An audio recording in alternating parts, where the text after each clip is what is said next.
Options chapati రోటీ కాకుండా సంతృప్తిగా rice కూడా తినవచ్చు. Doctor rice, sugar free rice, doctor rice, diabetic rice, sugar పెంచని బియ్యం, డాక్టర్ రైస్. నిన్న వాయువ్య బంగాళాఖాతంలో ఉన్న తీవ్ర వాయుగుండం నిన్న 11:30 గంటల సమయంలో పశ్చిమ బెంగాల్, బంగ్లాదేశ్ తీర ప్రాంతంలో తీరాన్ని తాకింది.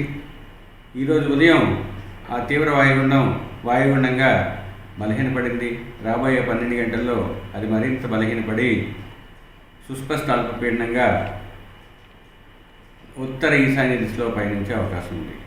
అయితే ఈరోజు నైరుతి ఋతుపవనాలు సాధారణంగానే కొనసాగుతాయి.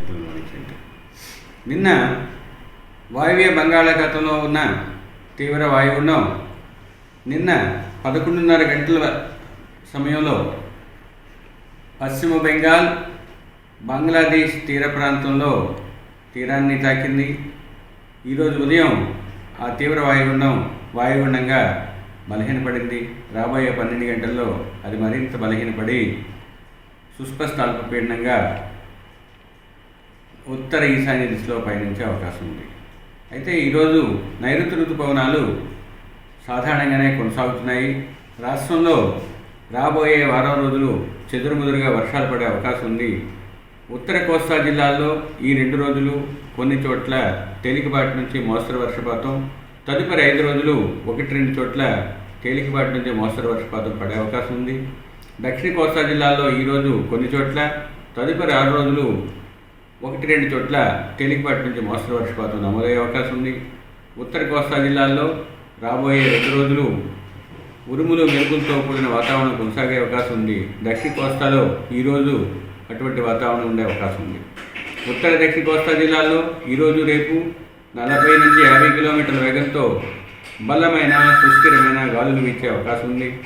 3వ రోజు 30 నుంచి 40 కిలోమీటర్ల వేగంతో ఆ తరహా గాలులు వీచే అవకాశం ఉంది. మరియు కోస్తా జిల్లాలైన అల్లూరి సీతారామరాజు, తూర్పుగోదావరి, బాపట్ల, పల్నాడు, ప్రకాశం జిల్లాల్లోని 1-2 చోట్ల భారీ వర్షపాతం రాబోయే 24 గంటల్లో నమోదయ్యే అవకాశం ఉన్నది. వాయుగుండం తీరాన్ని తాకిన తరువాత ఓడరేవుల్లో వేసిన 1వ నంబర్ ప్రమాద హెచ్చరికని లోయర్ చేశారు. తరువాత ఈదురుగాలులు 35 నుంచి 45, గరిష్టంగా 55 కిలోమీటర్ల వేగంతో వీచే అవకాశం తీరం ఆవల అనగా తీరానికి కొంచెం దూరంలో ఉండే అవకాశం ఉన్నందువల్ల కోస్తా ఆంధ్ర తీరానికి దగ్గరలో మత్స్యకారులు వేటకు వెళ్ళవద్దని. ఇండియా పాకిస్తాన్ తాజా అప్డేట్స్ కోసం డౌన్లోడ్ చేసుకోండి RTV లైవ్ యాప్.